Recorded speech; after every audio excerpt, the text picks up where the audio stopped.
I like my bubbly smelling mud as much as the next person, but the North Island of New Zealand has some of the best trout fishing in the world. Lake Taupo is its epicentre, and that's where I'm headed now.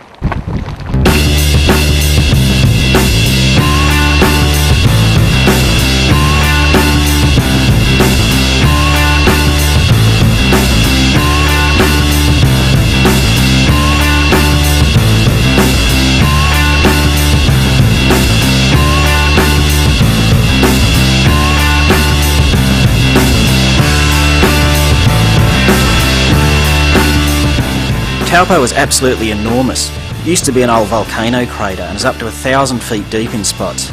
It seems daunting to try and find trout here. They grow to enormous sizes and then move up into the rivers to breed. I just hope this wind dies down.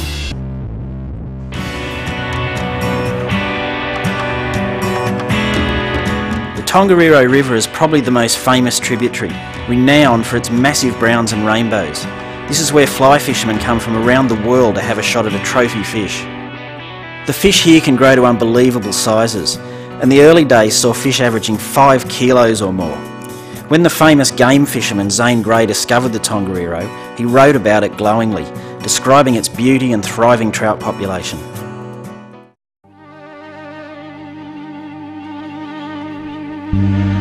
Lodges catering to the travelling angler soon gained an international reputation. With their luxury and easy access to some of the best fishing areas, they make a perfect place to be based. This is the Tongariro Lodge. It has the comfort and atmosphere that makes for a special trout fishing experience.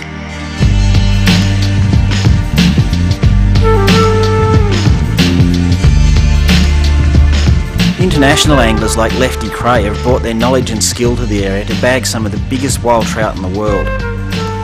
I'm no trout expert, and there are definitely a few tricks to catching these beautiful fish, so I've enlisted local guide Tim McCarthy to get me started on my New Zealand adventure. What are the main types of flies that you use? Predominantly we're fishing nymphs through most of the year. That's where you're using a fly that sinks and imitates the aquatic insect that's drifting down through the rivers. The other method that we use is using a dry fly. That's quite seasonal and it's very much a summertime thing. When those insects hatch, particularly the mayflies, they float up to the surface, and that's when they're available to be taken by a trout.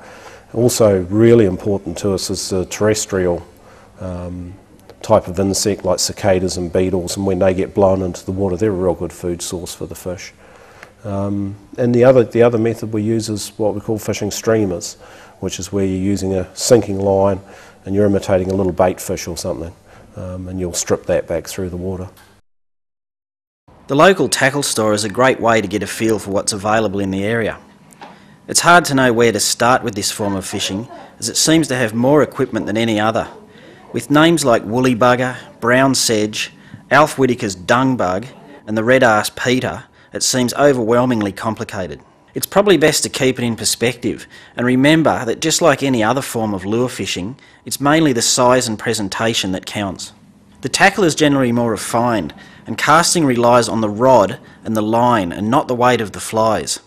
The craftsmanship in much of the tackle reflects the traditional obsession of this way of life.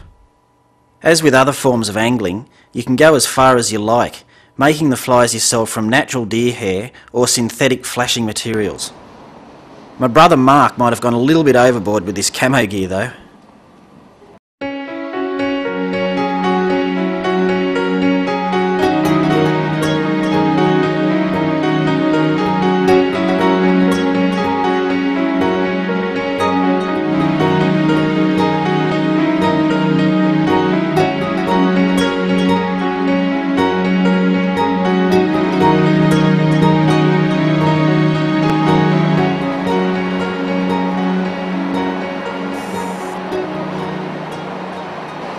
See a little one just rose in there now. Right, so here's what we're using, Craig. We've got a little glow bug on here. Okay, it's a little wee egg imitation. You can use something small and bright like this. Often they'll come through and have a whack at it. Right. In order to get it down on the bottom where the fish are laying, we're using another fly here, and we have about 18 inches between them. This one's a very heavy nymph. Right. Okay, it's got a tungsten bead on it, a couple of wraps of lead, so that's going to sink down really fast in the deeper water. So we can expect to get 2 fish at once? Well, if we put 3 on, we might get 3, you never know. Yeah.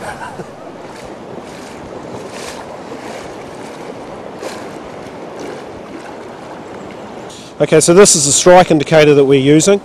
Essentially it works the same as a float in the ocean. When the flies hit the bottom, okay, or drag through the water, or a fish grabs it, that's going to disappear, and that's the time to pull the trigger and set the hook.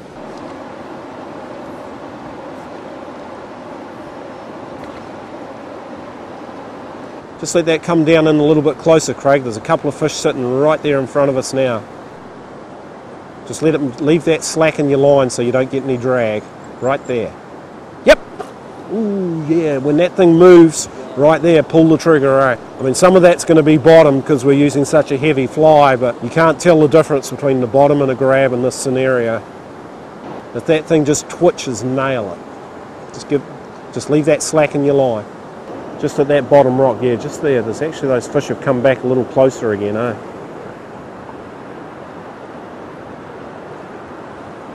Is that too close? No, that's not bad. Okay, just mend it upstream, just let it drift, let it drift, let it drift. It's right on him there, eh? Set it. Yeah, you got him. There you go. Let him run, let him run, let him run, let him run, let him run, let him run. There you go.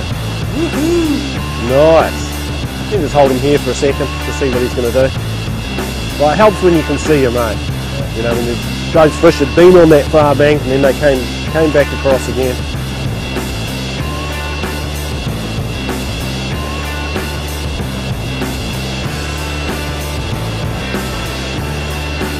Start bringing them over now there, Craig.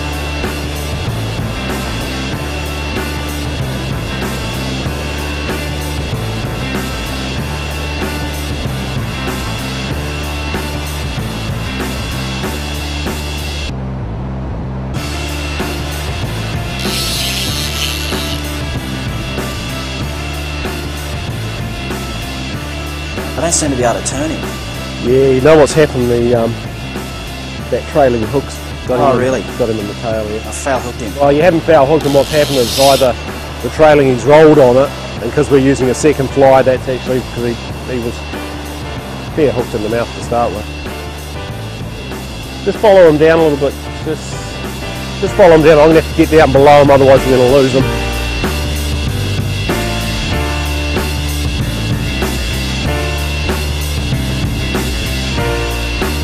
Swing your rod over that way.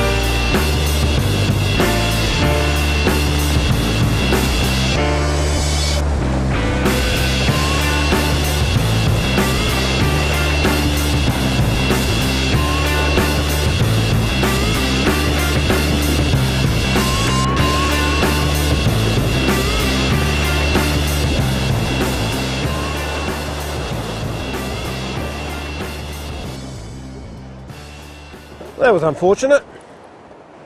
Oh, there's a couple others over there, so I mean you just got to persevere with these fish, and then you know, every half an hour you get one hopefully.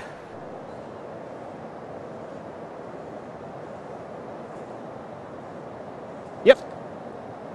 There he is. Alright. Let him run. Nice little fish. That'll do us. Okay, what you want to do is get him on the reel, Craigie. Keep that rod nice and high. That's it. Let him go, let him go, let him go. He's a little bigger than I thought. That's the easy way to get him on the reel. Just turn around and follow him down the bank, eh? So if he gets in that fast water, we want to be able to follow him real quick. Yeah, just play him from here for a second, so he'll probably come back. They are a little reluctant to go down those rapids.